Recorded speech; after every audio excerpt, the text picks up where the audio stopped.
અમદાવાદમાં એસીબીએ સરસપુર વિસ્તારમાં આવેલા સિવિક સેન્ટરમાં નવું આધાર કાર્ડ બનાવવાને બહાને નાગરિકો પાસેથી હજારો રૂપિયાની લાંચ માંગતા પટાવાળા, કોમ્પ્યુટર ઓપરેટર અને અન્ય એક વ્યક્તિની ટોળકીને રંગે હાથે ઝડપી પાડી છે.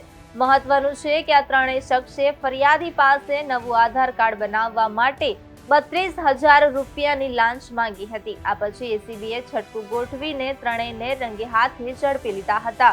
એક ફરિયાદીએ નવું આધાર કાર્ડ બનાવવા માટે સરસપુર સિવિક સેન્ટરનો સંપર્ક કર્યો હતો. ત્યાં ફરજ બજાવતા પિયુન જય પંચોલીએ આ કામ માટે ફરિયાદી પાસે લાંચની માંગણી કરી હતી. તેણે રાયપુર અર્બન હેલ્થ સેન્ટરના કોમ્પ્યુટર ઓપરેટર ભાગ્યેશ સોલંકી વતી પહેલા 25,000 રૂપિયા અને ત્યારબાદ વધુ 7,000 રૂપિયા મળી કુલ 32,000 રૂપિયાની માંગણી કરી હતી. આ રકમ જય પંચોલીએ સંદીપ પ્રજાપતિ નામના અન્ય એક યુવકને આપવા માટે ફરિયાદીને સૂચના આપી હતી.